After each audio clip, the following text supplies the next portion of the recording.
오늘 여러분과 더불어서 함께 살펴보실 우리 하나님의 말씀의 제목은 내 부모를 공경하라는 10계명 중에 5번째 나오는 그 계명에 대한 문제를 살펴보는 시간 갖도록 하겠습니다. 5월은 우리 한국 사회에서는 가정의 달로서 어린이날과 또 어버이날, 가족 관계에 대한 내용이 참으로 많이 이렇게 지정되어 있는 그런 달이 또 5월달이 아닌가 생각이 됩니다. 그리고 또 우리 한국뿐만 아니라 전 세계 각국으로 이렇게 보더라도 자녀에 대한 부모의 그 희생과 그恩공을 기리게 하기 위해서 아버지 날, 어머니 날, 또 어버이날 기념하는 국가들이 또 있다고 합니다. 그렇다면 아버지와 어머니에 대한 이런 문제를 하나님께서는 어떤 마음의 뜻을 가지시고 우리 하늘 자녀들에게 부모님에 대한 어떤 그恩공을 생각하고 어떻게 기념을 하라고 하셨는지 오늘 그런 문제를 성경 가르침 속에서 알아보도록 하겠습니다. 베드로후서 1장 19절의 말씀 함께 보겠습니다. 또 우리에게 더 확실한 예언이 있어 어두운 데 비치는 등불과 같으니 날이 새어 샛별이 너희 마음에 떠오르기까지 너희가 이것을 주의하는 것이 가하니라.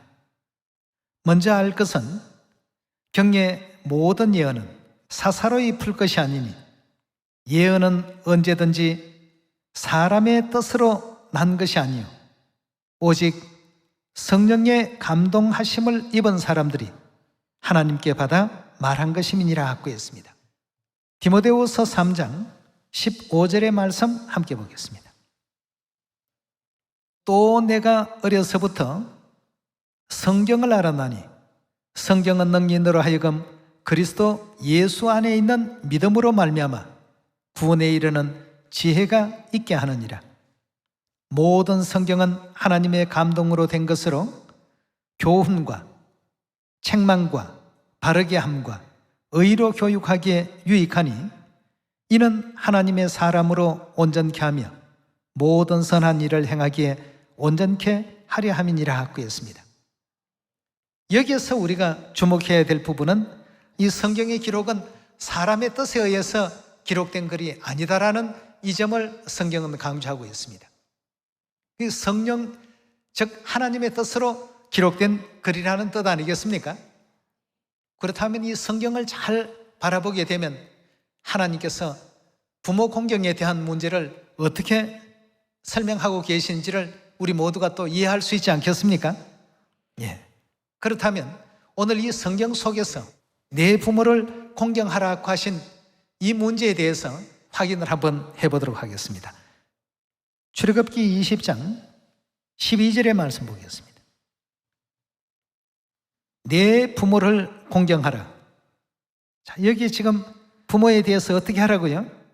내 부모를 공경하라고 했습니다. 물론 일찍 이제 부모님들이 다 떠나신 그러한 분들도 계실 것이고 아직도 부모님들이 이 땅에 살아 계신 분들도 계실 것입니다. 그렇다면 어버이날을 통해서 부모님에 대해서 감사의 전화라도 좋고 어떤 대화라도 좋습니다. 아니면 뭐 식사 대접이라도 부모님의 그恩공에 대해서 이날까지 우리를 공짜로 먹여주시고 공짜로 입혀주시고 공짜로 이 성인이 될 때까지 다 돌봐주시고 어엿한 한 사회인이 되기까지 우리에게 그 어떤 대가도 너 잠재워줬으니까 하숙비 얼마 내라, 몇십 년 동안 옷 입혀서 길렀으니까 그 옷 입힌 값 내놔라, 이렇게 말씀하지 않지 않습니까? 아무것도 요구하지 않는다고 해서 이 부모님의 희생과 수고가 없는 것은 아닙니다. 우리가 저절로 잘할 수는 없는 것 아니겠습니까? 그래서 성경에서도 내 부모를 공경하라고 하나님께서 친히 주신 말씀입니다. 내 부모를 공경하라. 그리하면 너희의 하나님 여호와가 내게 준 땅에서 내 생명이 길 것이다 하고 했습니다. 이 하나님께서 이제 영육간에 부모를 공경하는 사람에게는 이러이러한 어떤 축복을 주시겠다고 하는 말씀을 지금 주고 있습니다. 신명기 27장 16절의 말씀 같이 보시겠습니다. 그 부모를 경홀히 여기는 자는 어떻게 된다고요? 그 부모를 경홀히 여기는 자는 저주를 받을 것이라 할 것이요 모든 백성은 아멘 할지니라 하고 했습니다. 그래서 우리는 우리의 부모님이 어떤 입장에 계시든 부모 공경할 줄 아는 그런 하나님의 자녀들이 다 되셔야 되겠습니다. 보이지 않는 어떤 많은 수고 속에서 오늘의 우리가 지금 이렇게 존재하고 있는 것입니다. 그래서 우리 하나님께서 출애굽기 20장의 말씀과 신명기 27장의 말씀을 통해서 부모를 결단코 경홀히 여기지 말고 부모님에 대해서는 항상 공경의 예를 다 하라고 했습니다. 그래서 어린아이들이라 할지라도 부모님에 대해서 예를 갖추거나 또 공경의 도리를 다하는 그런 가정의 내용들을 보면 굉장히 참 허무합니다. 그러나 그렇지 못하고 부모하고 자녀 간에 친해야 된다, 가까이 지내야 된다 해서 버릇 없이 하는 자녀들로서 양육을 시켜놓는 집은 보면 자녀를 왜 저렇게 양육할까? 굉장히 참 안타까울 때가 많습니다. 모쪼록 우리 인류 인생을 창조하신 창조주 하나님께서 주신 그 가르침 그대로 볼 때 부모를 결단코 경홀히 여기지 않고 공경할 수 있도록 각 가정에서도 그런 어떤 지도가 반드시 필요하리라고 얘기해집니다. 그럼 부모 공경에 대한 이 부분을 왜 하나님께서 성경을 통해서 하나님 백성들에게 선포를 해놓으셨을까? 이게 선포가 되었다 하더라도 이걸 그대로 지키는 사람들이 많지가 못합니다. 그러나 우리 하늘 자녀들은 반드시 이렇게 따라가야 되겠죠. 하나님의 말씀이시니까, 하나님의 뜻이니까, 하나님의 뜻대로 뜻을 행하는 자가 가는 곳이 천국이니까 반드시 그래 할 수 있는 우리가 되어야 되겠습니다. 자, 그렇다면 이 땅의 그 모든 일들은 하늘의 것의 모형과 그림자라고 하지 않았습니까? 그렇다면 이 땅의 부모님을 하늘의 모형과 그림자적인 입장에서 바라보게 된다면 실물의 아버지와 실물의 어머니는 누구실까? 성경은 하나님이 바로 우리 아버지시고 어머니시다라는 이 장면을 알려주고 계시지 않습니까? 마태복음 6장 9절의 말씀 보겠습니다. 그러므로 너희는 이렇게 기도하라. 하늘에 계신 누구라고 했죠? 우리 아버지요. 누구를 가리켜서 아버지라고 했습니까? 8절에 우리 잠깐 한번 보고 넘어가도록 합시다. 그러므로 저희를 본받지 말라. 구하기 전에 너희에게 있어야 할 것을 하나님 누구라고 했습니까? 너희 아버지께서 아시나니라 하고 했습니다. 하나님은 우리들의 아버지십니다. 그래서 9절에도 그러므로 너희는 이렇게 기도하라. 하늘에 계신 우리 아버지여 이름이 거룩히 여김을 받으시오며 그 주기도문 가운데 첫 귀절이 하늘 부모님에 대한 공경부터 예수님께서 지금 가르침을 주고 계십니다. 그러나 지금은 시대가 부모와 자녀 사이가 과거 같지 않고 세월이 참 이상하게 지금 변해가고 있는 것 같습니다.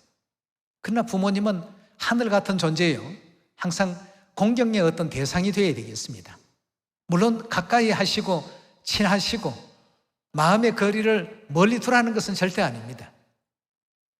그러나 공경해야 될 대상인 것만큼은 틀림없기에 예수님께서도 이 땅에 오셔서 기도문을 가르쳐 주실 때 공경하라는 이 뜻에서 이 부분을 먼저 알려주셨습니다. 9절의 말씀 봅니다. 그러므로 너희는 이렇게 기도하라. 하늘에 계신 우리 아버지여 이름이 어떻게 여김을 받으셔야 된다고요? 거룩히 여김을 받으시오며 나라의 임하옵시며 뜻이 하늘에서 이루신 것 같이 땅에서도 이루어지이다.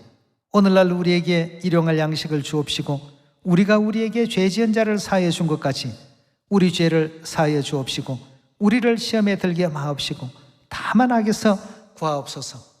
나라와 권세와 영광이 아버지께 영원히 이사옵나이다 하고 했습니다.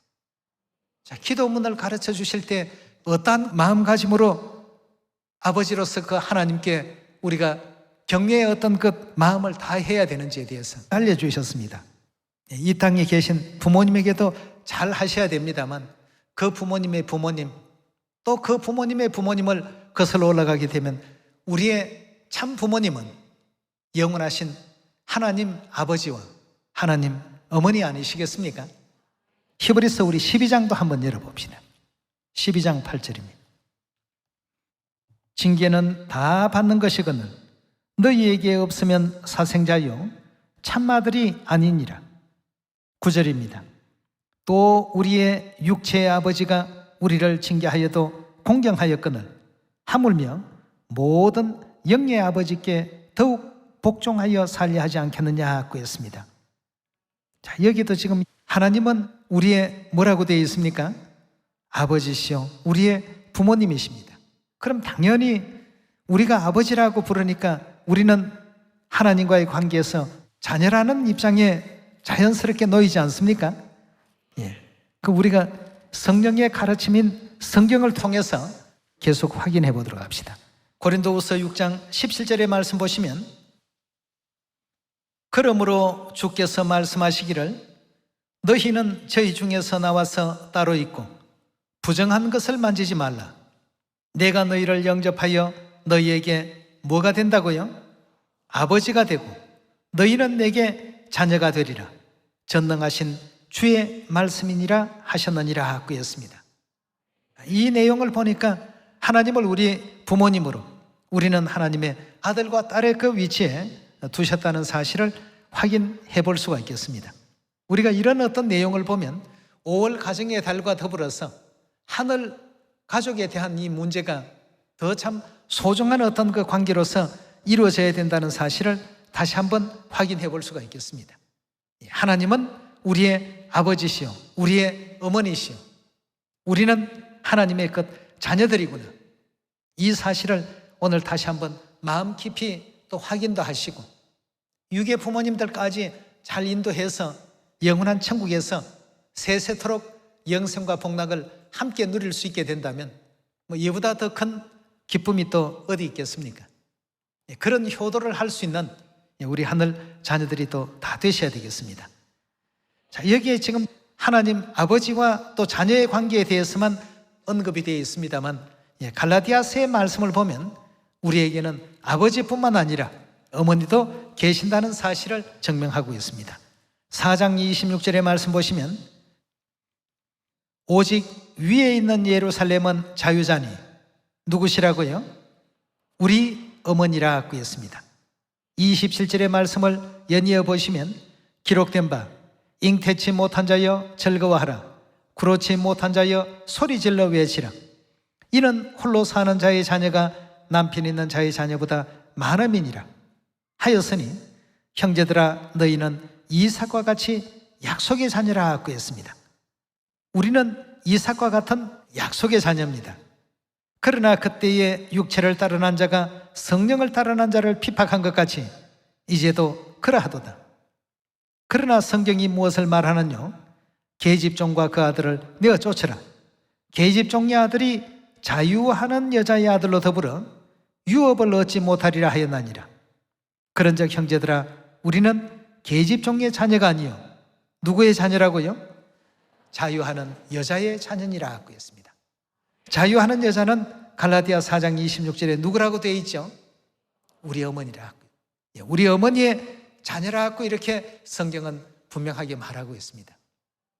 그렇다면 이 지상에도 가정이 이루어지려면 아버지가 계시고 어머니가 계시고 자녀들이 존재하는 것과 같이 하늘 영적 세계에서도 아버지 하나님 더불어서 어머니 하나님 또 더불어서 영의 아들들과 영의 딸들이 전부 존재하고 있다는 사실을 성경은 우리에게 분명히 알려주고 있습니다.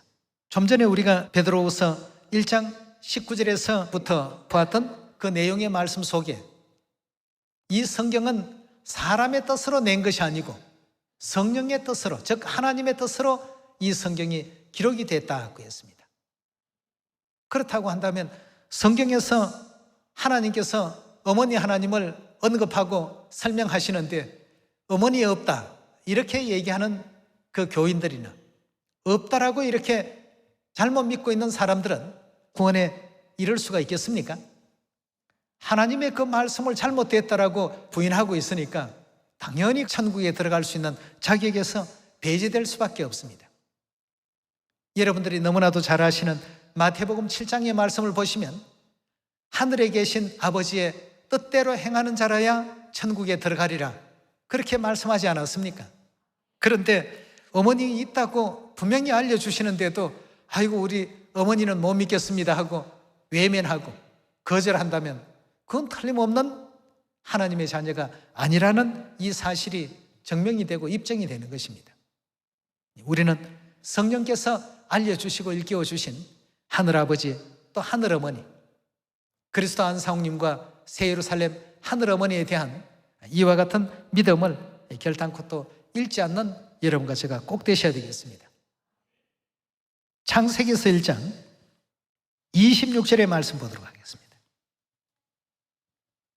하나님이 가라사대 우리의 형상을 따라 우리의 모양대로 우리가 사람을 만들고 그로 바다의 고기와 공중의 새와 육축과 온 땅과 땅에 기는 모든 것을 다스리게 하자 하시고 라고 했습니다. 여기에 이 말씀을 보니까 우리의 형상을 따라 우리의 모양대로 우리가 어떻게 하자고 했습니까? 사람을 만든 하나님은 도대체 몇 분이냐 이겁니다. 인간을 창조하고 만드신 하나님은 우리라는 복수로서의 하나님이지 단수로서의 하나님은 절대 아니다는 것입니다. 이해할 수 있겠죠?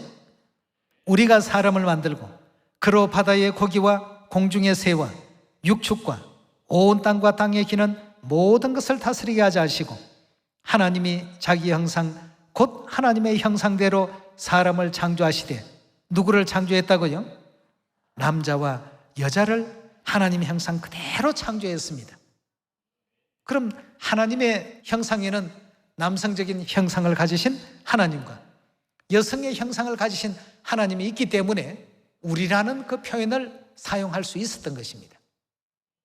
그럼 남성적인 형상을 지니신 그 하나님을 우리는 아버지 하나님이라고 합니다.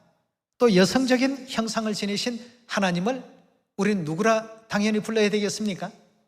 어머니시죠. 그래서 어머니 없이 생명을 가지고 이 땅에 존재하는 어떤 그 생명체는 그 어떤 것도 없다는 사실을 우리가 발견할 수 있겠습니다. 모든 생명체는 반드시 어머니가 계십니다. 그렇다면 성경에서 왜 하나님께서 내 부모를 공경하라고 하신 이 말씀을 왜 하셨을까? 단지 육적인 부모님에게만 국한된 말씀일까요? 하나님께서 왜 이런 이 땅의 모든 제도를 창조하셨을까를 먼저 우리 이해할 줄 아셔야 되겠습니다. 로마서 1장 18절의 말씀 보겠습니다. 하나님의 진노가 불의로 진리를 막는 사람들의 모든 경건치 않음과 불의에 대하여 하늘로조차 나타나나니 19절입니다.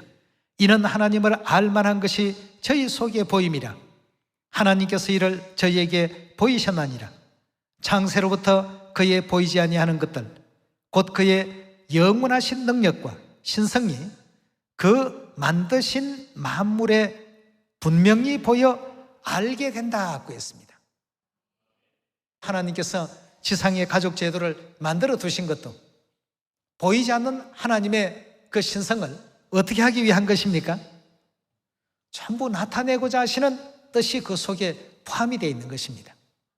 그렇다면 이 지상 가족 제도에도 아버지가 있고 어머니가 있고 자녀들이 있는 것처럼 하늘 가족에도 아버지 하나님 더불어서 어머니 하나님이 존재하시고 자녀들이 존재한다는 것은 이건 지극히 정상적인 일이고 당연한 이치 아니겠습니까? 그 보이지 아니하는 것을 이 지상에 볼 수 있게끔 하나님께서 전부 만들어 놓으셨다고 하니까 여러분, 이 성경은 하나님의 성령의 뜻에 의해서 기록된 것입니다. 사람의 뜻으로 낸 것이 결단코 아니라고 되어 있습니다. 그럼 성경 속에 누가 존재한다라고 지금 알려주고 있습니까? 아버지 하나님도 어머니 하나님도 하늘의 아들, 딸들도 다 존재하고 있다는 사실을 우리에게 지금 일깨워주고 계시지 않습니까? 그럼 이 사실은 믿는 것이 하나님의 뜻입니까? 믿지 않는 것이 하나님의 뜻입니까? 당연히 믿어야 되겠죠. 마태복음 13장 10절의 말씀 보도록 하겠습니다. 제자들이 예수께 나와 가로되 어찌하여 저희에게 비유로 말씀하시나이까? 대답하여 가로사대 천국의 비밀을 아는 것이 너희에게는 어떻게 됐다고요? 허락되었으나 저희에게는 아니 되었다 하고 했습니다. 동일한 똑같은 말을 들어도 허락된 사람들의 그 마음에는 그냥 용납이 되고 받아들여지는데, 허락되지 않는 사람에게는 아무리 수만 가지 어떤 것 증거를 보여주고 들려주고 알려줘도 믿으려고 하지를 않습니다. 그래서 우리 하나님께서는 그런 사람들에 대해서 어찌 말씀을 하셨는지 12절에 계속 봅니다. 무릇 있는 자는 받아 넉넉하게 되되 없는 자는 그 있는 것도 빼앗기리라. 그러므로 내가 저희에게 비유로 말하기는 저희가 보아도 보지 못하며 들어도 듣지 못하며 깨닫지도 못함이라. 이사야의 예언이 저희에게 이루었으니 일렀으되 너희가 듣기는 들어도 깨닫지 못할 것이요 보기는 보아도 알지 못하리라. 이 백성의 마음이 완악하여져서 그 귀는 듣기에 둔하고 눈은 감았으니 이는 눈으로 보고 귀로 듣고 마음으로 깨달아 돌이켜 내게 고침을 받을까 두려워함이라 하였나니라. 그러나 너희 눈은 봄으로 너희 귀는 들음으로 복이 있다 하고 했습니다. 창세기 1장 26절 27절을 같이 보는데도 우리는 느껴질 수 있고 깨우쳐질 수 있고, 갈라디아 4장 26절을 놓고 우리는 이해가 되고 있는데 저들은 수천만 번을 보더라도 거기에서 어머니 하나님을 발견하지 못하고 있습니다. 얼마나 안타까운 일입니까? 그래서 볼 수 있는 눈을 가진 너희가 복이 있고 들을 수 있다는 이 자체가 전부 복이 있다고 했습니다. 오늘 이 자리에 계신 여러분들과 저는 복받은 사람들입니다. 복이 있어서 누구를 만났습니까? 아버지를 만났고 어머니를 만나서 생명수 샘가로 인도를 지금 받고 있지 않습니까? 하나님께서 생명수 샘가로 우리를 인도해 주시고 생명수의 근원 대신 예루살렘 하늘 어머니의 존재를 알려주시고 믿을 수 있도록 하셨습니다. 우리 자녀들을 살리기 위해서 하늘의 영화로운 모든 그 세계도 지위도 다 뒤로 하시고 이 땅까지 오셔서 십자가의 희생의 보혈의 그 피를 뿌려주시고 37년 재림 때 또 복음의 길을 또 걸어가시고 지금 이 순간도 우리 자녀들을 천국으로 또 인도해 가시느라 남 모르는 수고 속에 원수마귀들 회방들을 다 물리쳐 가면서 우리 자녀들을 천국으로 이끌고 계시는 우리 하늘아버지 하늘어머니의 그 노고에 다시 한번 영원한 감사와 존귀와 영광을 돌리는 이 시간이 되어야 되겠습니다. 그래서 우리는 내 부모를 공경하라고 하신 이 말씀을 깊이 있게 잘 마음에 새기셔야 되겠습니다. 이 땅의 부모님에게도 우리가 소홀하면 안 되겠습니다. 그러나 이 땅의 모든 모형과 그림자의 어떤 이 세계 속에서 하나님께서 뭘 우리에게 배우도록 하셨는가? 하나님의 보이지 않는 그 신성을 볼 수 있게끔 만물 속에 전부 반영시켜 놓으셨다는 것을 로마서 1장에서 언급해주고 있지 않습니까? 아버지 어머니 이 땅에 오심이 아니 계시더라면 여러분과 저는 어떻습니까? 그저 짧은 어떤 시간 살다가 영원한 또 지옥 불못으로 갈 수밖에 없는 불행한 존재들을 그 모든 죄 가운데서 속량해 주시고 구원해 주셔서 우리의 영의 고향인 천국으로 돌아갈 수 있도록 인도해 주신 분이 우리 하늘 아버지시오 하늘 어머니 아니시겠습니까? 당연히 공경해야 될 이유가 있을 수밖에 없는 것입니다. 어떤 얘기 가운데 나오는 내용이 있었는데요. 과거 이제 그 유럽에서 중세 영주들 사이에서 많은 그 전쟁이 일어났습니다. 그 전쟁에 이제 적국으로부터 침략을 받아서 엄마와 아들이 피신을 다닐 수밖에 없는 입장이 되었습니다. 잡히면 노예가 되든가 아니면 죽든가 해야 되니까 말이죠. 그래서 적군들에게 피해서 이제 깊은 산속으로 들어가서 가시덤불 사이에서 자신들의 그 몸을 은신하고 있는데 적군들이 결국 이제 그 엄마와 아들을 찾아내게 된 것입니다. 남자들은 죽이라는 적국왕의 명이 있어서 적장이 부하들을 시켜서 사내 아이는 무조건 활로서 이제 죽이도록 명을 내렸는데, 활을 쐈는데 엄마가 아들을 보호하기 위해서 결국 거기서 이제 피를 흘릴 수밖에 없는 입장이 되었습니다. 적장이 이제 엄마의 희생을 이제 보면서 이미 엄마가 대신해서 피를 흘렸기 때문에 이 아이 생명을 더 이상 우리가 관여해서는 안 된다 하고는 이제 아이를 풀어주는 그런 어떤 얘기가 한 토막이 있었습니다. 그래서 오늘 이런 어떤 장면들을 바라보게 될 때 결국 하나님께서 우리의 어떤 그 죄를 대신해서 희생하신, 순과하신 그 뜻을 오늘 내 부모를 공경하라는 이 주제 속에서 우리 시온의 자녀들은 다시 한번 생각하시면서 우리 살리시려 피 흘려주신 아버지와 어머니의 순과하신 그 희생을 시온의 모든 자녀들은 잊지 마시고 공경의 예를 다 할 수 있는 영원한 천국에서도 세세무궁토록 감사를 돌리고 또 존귀를 돌리고 영광을 돌릴 수 있는 여러분과 제가 꼭 되도록 합시다. 그래서 우리 자녀들에게 하늘 어머니를 깨우쳐 주시고 선포해 주신 날이 있지 않습니까?